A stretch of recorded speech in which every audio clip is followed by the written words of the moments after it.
Today I have this nice little drill that is designed for beginners, and the nice thing is you can play this endlessly. This means you can play hundreds of shots in a row and you have a great way to measure your skill level. We're gonna play the balls in order. You can see we always have to go up and down and switch between the lines, and I'm starting with this one where I'm just using the tangent line to go up table.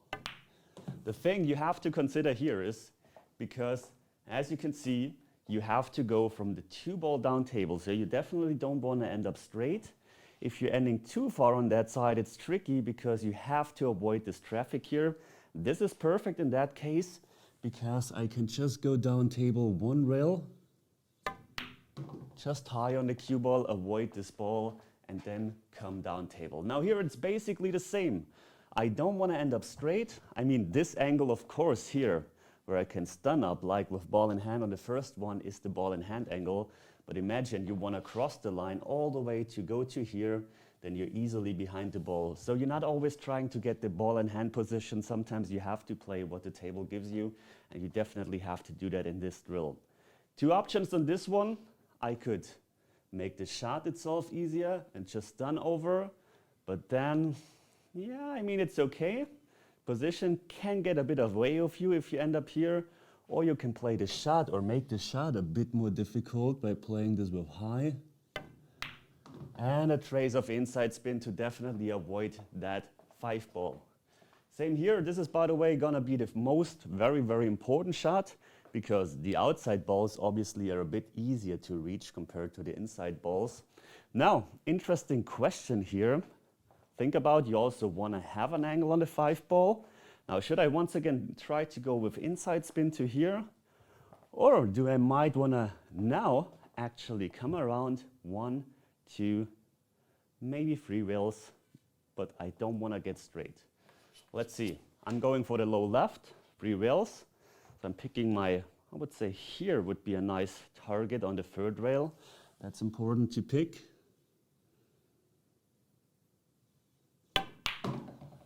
Target is good, but I overhit the shot. You can see this can easily get away from you, but this is such a common shot, and this is the great thing that you can definitely practice it with this drill.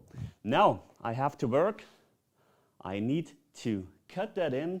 Cue ball comes to here. I'm gonna use a ton of left spin to straighten the angle.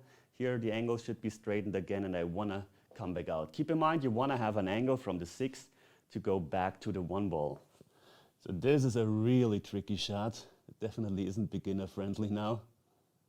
You can see inside spin straightens the path out, and we have an angle on the 6-ball. So now when you're on the 6-ball, you want to get down to the 1, very important. I actually start racking the balls now here. By the way, you can also, if you want to, also rack them in a random order. So for example, the 1-ball is here, 5-ball is here, it doesn't really matter. You want to have a bit of variety, so you can make it random. Here, however, I'm not going to rack the balls because obviously, if I'm racking now here the balls, I can't make the 6-ball straight a little bit. I just want to rack the balls to be able to visualize my target. And I would say, let's just stun directly down table. That was bad. Tried to get a lot closer. So let's rack the balls again. This is nice. I'm gonna rack them like this. Now the good news is, or the bad news is, which is good news because we're about to practice. Now I'm definitely having some traffic. Just put the balls exactly on the diamond grid. Here, here, and here. Now I need to come in between those 2 balls, come to here, and then come far enough out because otherwise I have to come around once again. This is tricky. High trace of right spin.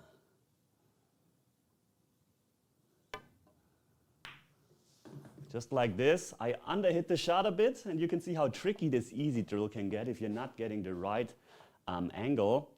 Now, I think with that angle, I could either use inside spin, hold and come to here, or I could go a bit more low and to here. But the problem is you seeing the line that the cue ball takes might bring me into no man's land once again, because I fear with the low, cue ball is coming out more like this. Oh, that's tricky. So you know what? I'm going for the inside spin just because of that. Try to desperately avoid the 6, which I did. But this is the bad thing because the cue ball, of course, on your table, it might gonna check out even more. Mine is a bit slidey. So you're gonna be faced with something more difficult. And now because I didn't rack the 4 ball outside, but randomly, you can see all of a sudden it becomes so much more difficult. So I really have to pound that ball in. So thinking about the whole drill, I have to admit, it might isn't that beginner friendly, especially if you're starting to rack the balls inside, because now all of a sudden it should be completely over. So let's try to cut that in, come around 1, 2, 3, 4 rails to here. This is absolutely horrible, this one.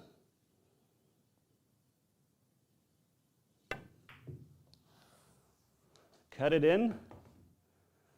Didn't go the way I've planned it because I needed a ton more spin. Got away with it. Now this is perfect. Just 1 rail up table. And now we're finally on the 6 ball. So now let's rack the balls again. Let's see if we can make it a bit more controlled, because this was horrible so far. So I'm not thinking about how I'm racking the balls. I'm gonna keep it randomly. Trying to go from the 6 to the 1. And then I'm gonna rack those balls. Now I could go 2 rails. Nothing bad about that. Just some left spin. Wanna keep an angle on the 1 ball though, this is important. The angle will be decided on this final rail. If I'm hitting more here, you can see I'm having more angle. If I'm hitting more down here, I risk getting straight. This is something you always wanna have in mind. Okay, now I think this is the starting position, and I would recommend this with the lower balls on the outside if you're struggling with this drill. If you wanna make it more difficult, then you can do some of the lower balls to the inside as well. Okay, just 1 rail, up table. Now you can see this is why this is a bit risky, even though this is the perfect angle now. But you can see if you're trying to go get this angle, it's so risky. So you might want to avoid that. You can see once again, when I'm trying to get this perfect angle, which I once again have, so easy to bump into this ball, it's so easy to come behind it. So this is why I definitely, even here, this would be a great angle. This is why I would always recommend to not do that. And you can see instead, keep it simple, keep the cue ball maybe even a bit further away and keep it on that side, because this side is just so huge compared to trying to get that cue ball to that side. So, do we want to play that low left again? 3 rails, let's give it a try before I messed up. So you can see now, perfect way to practice it again. I think I also hit a bit too low before, so I'm trying to get more low, more left into the cue ball. I might want to hit a bit softer. Yeah, just like that. You can see now I hit the perfect spot, and now with that angle, or with that incoming angle, I will always have an angle on the 5 ball. Okay, I could basically do the same here. I mean, I could also just go up 1 rail, either to here or to here, which is a bit tricky to calculate because you have the object ball far away, you don't have a lot of angles, so finding the exact line is difficult.